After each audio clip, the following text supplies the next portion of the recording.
안녕하세요. 월향의 은밀한 처방전의 월향입니다. 오늘도 월향을 찾아주셔서 감사합니다. 자, 오늘도 약방 문을 열어볼까요? 사랑의 아픔, 억울한 사연, 풀리지 않는 의문. 오늘은 어떤 이야기가 약방을 찾아올까요? 그날 밤이었다. 한밤중에 급히 두드리는 소리에 약방문을 열었을 때 나는 그 광경을 평생 잊을 수 없을 것이다. 월향 나으리. 송판서댁 마님이 하인들에게 부축을 받으며 들어섰다. 아니, 부축이라기보다는 거의 끌려오다시피 했다. 창백한 얼굴, 식은땀이 이마를 적셨고 솜소리는 가늘게 끊어질 듯했다. 마님, 어찌 이 밤중에... 내가 다가가려는 순간 마님은 내 손을 꽉 붙들었다. 그 손은 얼음장처럼 차가웠다. 제발 우리 아기만은 살려주시오. 가슴이 먹먹해졌다. 산후조리를 잘못해 병을 얻은 지 이미 한 달. 내가 아무리 좋은 약을 지어줘도 마님의 병은 기포만 같다. 그리고 무엇보다 젖이 나오지 않았다. 마님, 우선 진정하시고. 아기가 죽어가고 있어. 마님의 목소리가 떨렸다. 눈시울이 뜨거워졌다. 생후 3달 된 아기. 송판서댁에서 3대 독자로 귀하디 귀한 손자. 하지만 어미의 젖을 먹지 못해 벌써 보름째 미음과 쌀뜨물로 연명하고 있었다. 유물을 구해주시오. 아무리 찾아도 젖 나올 여인이 없소. 나는 알고 있었다. 동네 젖 나오는 여인들은 이미 다 수소문했다. 하지만 모두 자기 아기를 먹이기에도 부족하거나 이미 다른 집 유모로 들어간 상태였다. 마님, 제가 다시 한번 알아보겠습니다.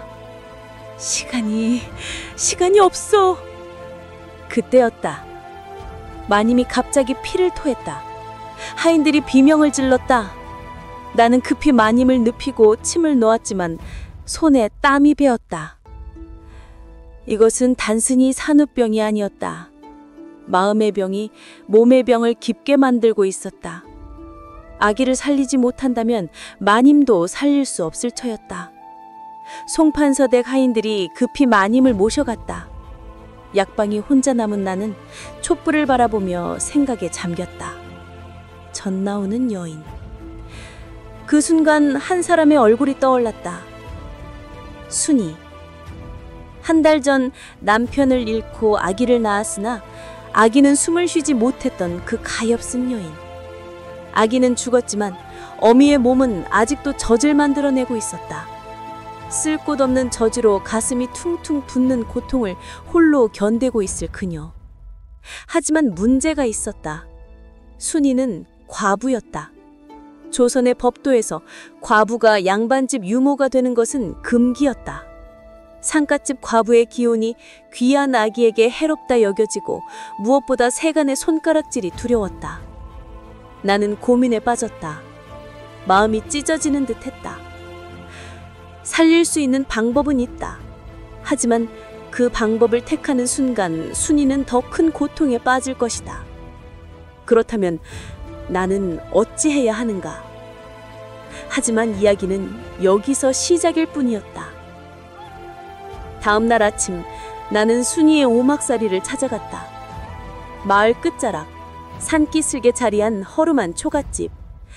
지붕은 군데군데 해져 있었고 마당에는 자풀이 무성했다. 순이야, 나 월향이다. 한참을 기다려서야 문이 열렸다. 순이는 여전히 상복 차림이었다. 핏기 없는 얼굴, 푹 꺼진 눈. 하지만 가장 안타까운 것은 그녀의 가슴이었다. 젖이 차올라 저조기가 축축하게 젖어 있었다. 월향 나으리. 순이야, 들어가도 되겠느냐? 방 안은 더욱 처참했다. 한쪽 구석에는 아직 치우지 못한 아기 옷가지들이 놓여 있었고 작은 요 위에는 아기가 누워 있었을 자국이 그대로 남아 있었다. 순이는 한 달 전 남편 박서방을 잃었다. 나무를 하다 나무에 깔려 그 다리에서 숨을 거뒀다고 했다. 그리고 충격을 받은 순이는 그날 밤 조산을 했다. 하지만 아기는 세상에 나오자마자 숨을 쉬지 못했다. 남편도 아기도 잃은 순이. 24살나 되는 젊은 나이에 과부가 되어 이 세상에 혼자 남겨진 여인. 순이야, 너 아직도 젖이 나오느냐? 순이는 고개를 끄덕였고 그리고 조용히 눈물을 흘렸다. 나으리, 저는 먹일 아기도 없는데 이 몸은 왜 자꾸 젖을 만들어내는지 밤마다 가슴이 돌처럼 굳어 잠을 잘 수가 없습니다. 불쌍하다 못해 숭고했다. 어미의 몸은 아기를 기억하고 있었다. 비록 아기는 이 세상에 없지만 어미의 본능은 여전히 아기를 먹일 준비를 하고 있었던 것이다. 나는 조심스럽게 입을 열었다. 순이야, 내 젖이 필요한 아기가 있다. 순이가 고기를 들었다. 처음으로 그녀의 눈에 빛이 돌았다. 송판서댁 아기가 죽어가고 있다. 마님께서 젖이 나오지 않아 유모가 절실한 상황이다. 순이의 얼굴이 굳어졌다. 그녀도 알고 있었다. 과부가 양반집 유모가 된다는 것의 의미를. 나으리, 저는 과부입니다. 송판서댁 같은 양반집에서 저 같은 여인을... 나도 안다. 하지만 지금은 그 아기를 살릴 방법이 내 젖밖에 없다. 순이는 오랫동안 침묵했다. 그녀의 눈빛이 흔들렸다. 그리고 그날 밤 나는 혼자 약방으로 돌아왔다. 사흘이 지났다. 송판서댁에서는 매일 사람을 보내 아기의 상태를 물었다. 아기는 점점 쇠약해져 갔고 마님의 병세도 악화일로였다. 그날 저녁 순이가 약방을 찾아왔다. 나으리, 그 아기를 한번 보고 싶습니다. 나는 순이를 데리고 송판서댁으로 향했다. 하지만 대문에서부터 난관이었다. 과부를 드릴 수 없소. 송판서가 단호하게 말했다. 70평생을 양반의 체면으로 살아온 노인이었다. 그의 눈에는 신분의 질서가 무엇보다 중요했다. 대관마님, 하지만 지금 아기가... 안 된다. 상갓집 과부의 기운이 아기에게 해롭다는 것을 모르는가? 그때 안채에서 마님이 부축을 받으며 나왔다. 얼굴은 더욱 창백해져 있었고 걸음도 제대로 걷지 못했다. 대감, 제발. 부인, 들어가 계시오. 제발 한 번만 보게 해주시오. 우리 아기가 죽어가고 있지 않소. 마님이 송판서 앞에 무릎을 꿇었다. 온몸이 얼어붙었다. 양반과 부인이 남편 앞에 무릎을 꿇는다는 것은 상상할 수 없는 일이었다.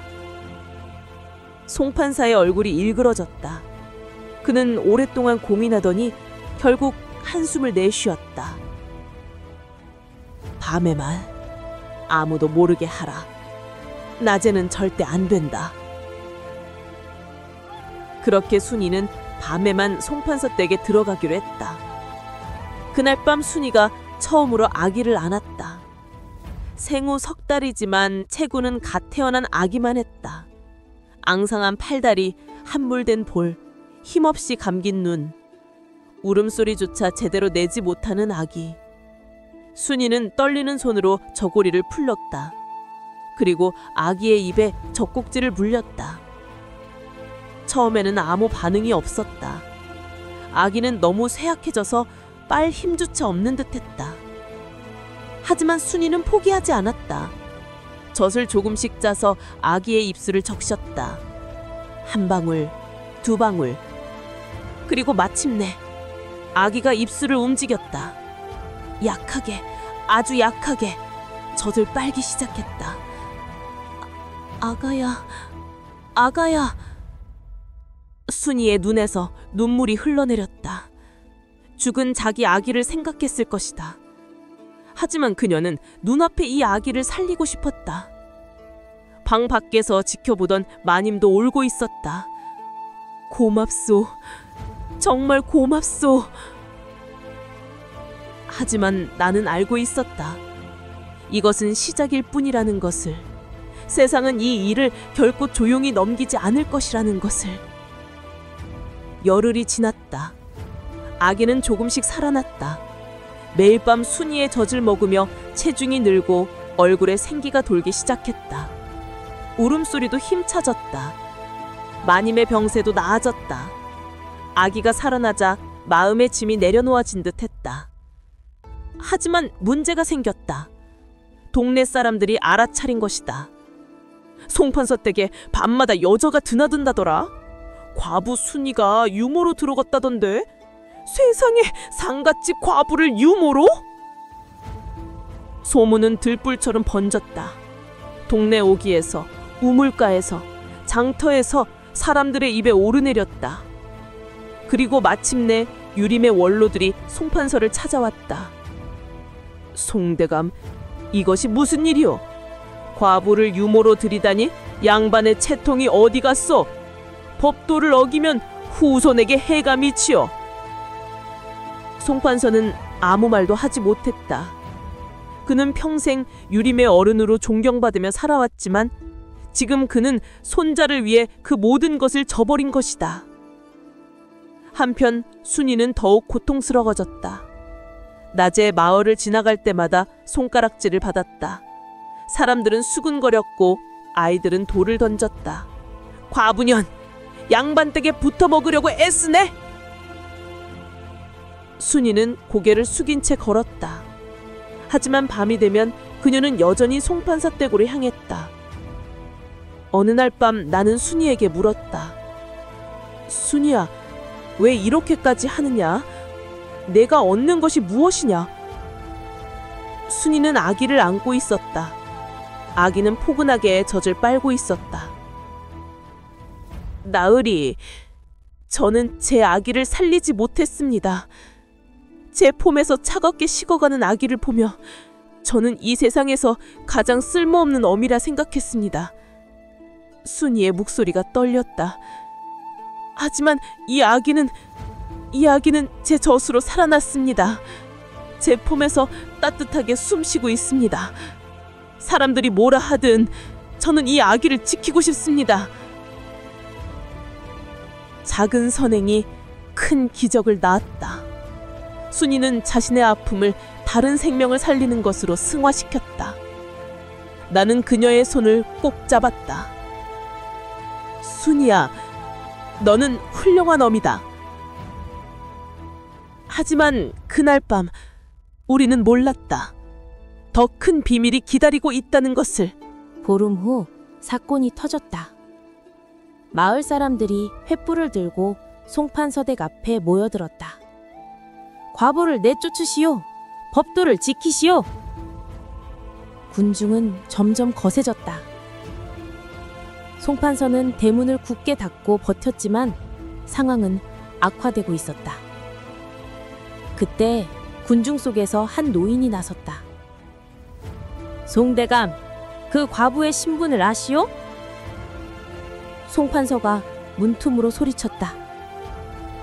신분이 무슨 상관이오? 내 손자를 살린 은인이오.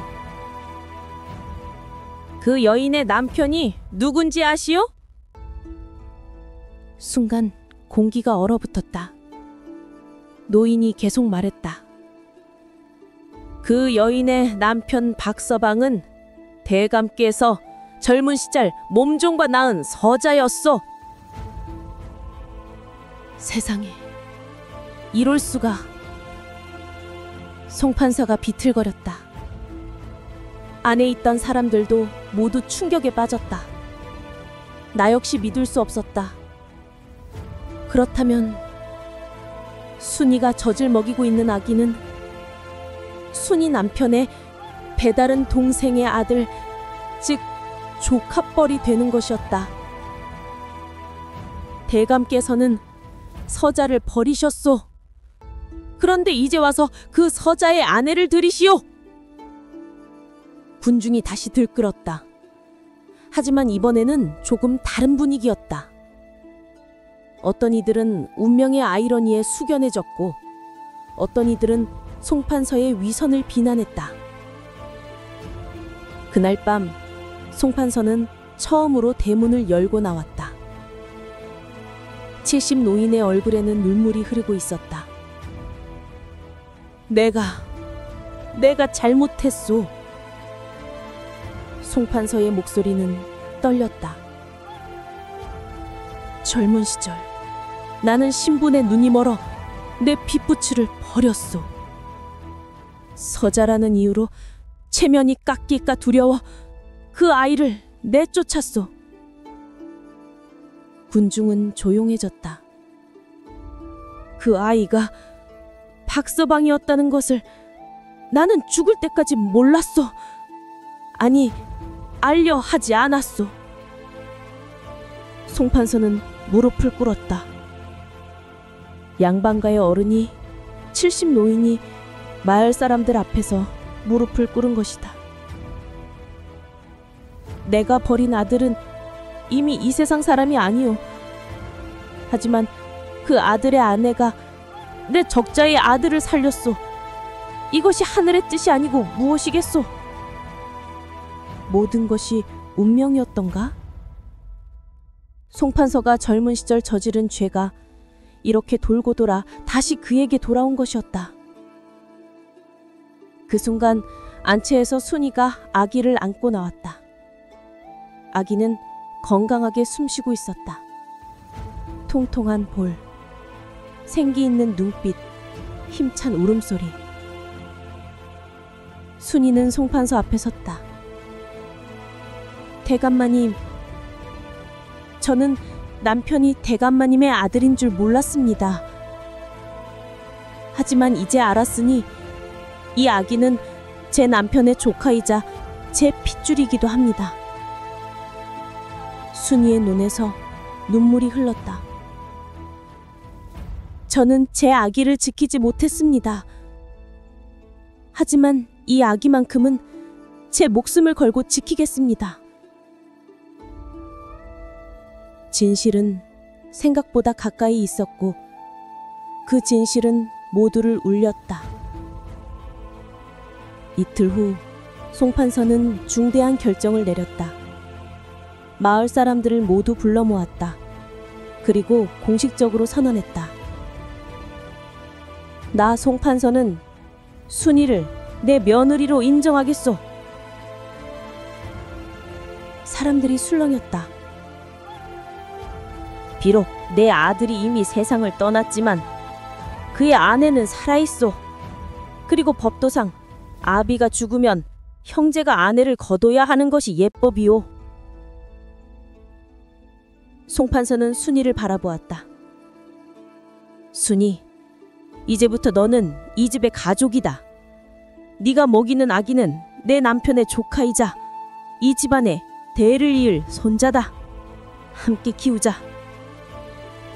순이는 울먹이며 절을 올렸다. 마님도 순이의 손을 잡았다. 고맙소 순이. 네가 없었다면 우리 아기는 그리고 나도 살아있지 못했을 것이오. 두 여인은 서로를 안고 울었다. 신분은 달랐지만 어미의 마음은 같았다. 하지만 세간의 시선은 여전히 차가웠다. 어떤 이들은 송판서의 결정을 비난했고 어떤 이들은 순이를 손가락질했다. 그럼에도 불구하고 송판서는 흔들리지 않았다. 그는 평생 지켜온 체면을 내려놓고 진짜 중요한 것이 무엇인지 깨달았다. 혈육이 아니라 사랑, 신분이 아니라 희생, 체면이 아니라 진심. 한 달 후 나는 다시 송판서 댁을 찾았다. 마당에는 순이가 아기를 안고 햇볕을 쬐고 있었다.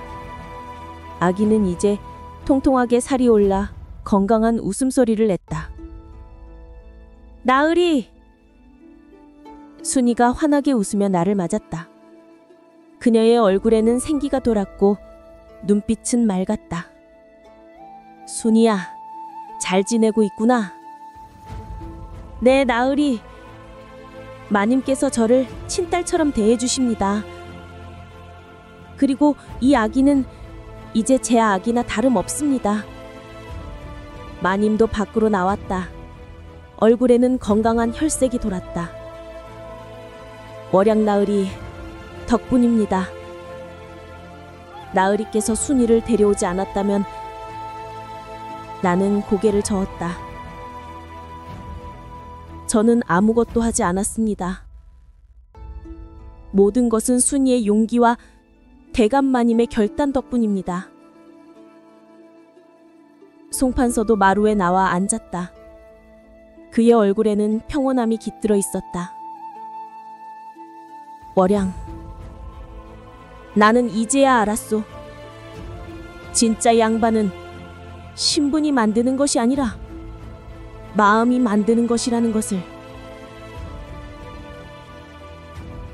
사랑은 신분을 넘고 모성은 혈육을 초월한다.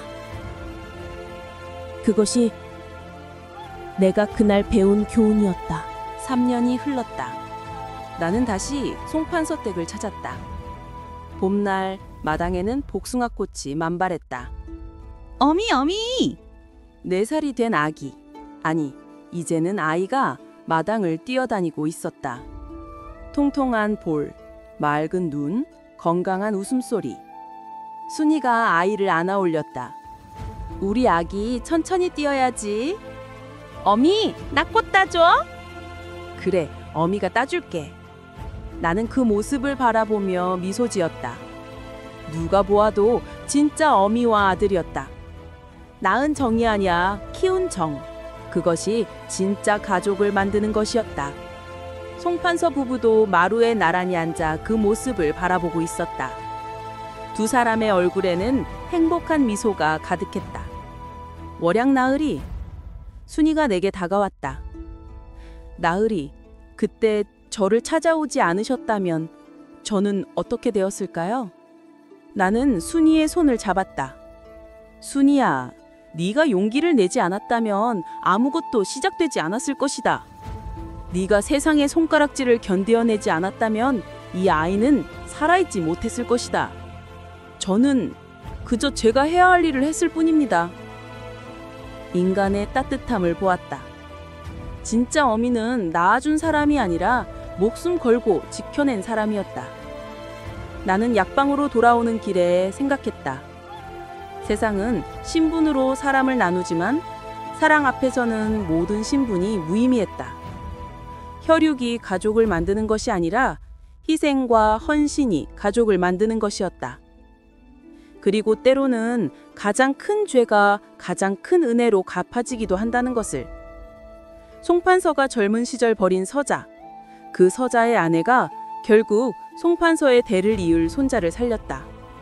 이것이 우연일까 운명일까? 나는 알 수 없었다. 하지만 한 가지는 확실했다. 용서가 최고의 명약이라는 것, 그리고 사랑이 모든 상처를 치료한다는 것. 오늘의 처방전은 여기까지. 혹시 당신 곁에도 신분과 혈육을 넘어 진심으로 당신을 아끼는 이가 있진 않은가? 그렇다면 오늘 그 사람에게 고마움을 전해보는 것은 어떨까? 월양의 약방은 언제나 열려 있습니다.